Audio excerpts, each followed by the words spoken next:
আজকে রাতের মেনু আলু পরোটা। এই যে এখানে গুটি করে রেখেছি, এখনও পুর ভরা হয়নি। এই যে সব পুর ভরবো, দুটো মাত্র পুর ভরেছি। আর এদিকে দেখো পুর রেডি।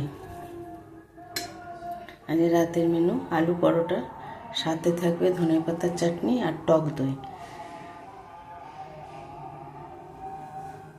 নিরামিষ পুর করেছি আমি, এটা ভাজা মশলা দিয়েছি।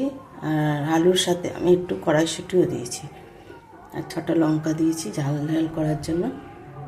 তাই হচ্ছে আজকে রাতের মেনু। এখন পুরগুলো ভরবো, তারপরে একটা করে ভাজা শুরু করব।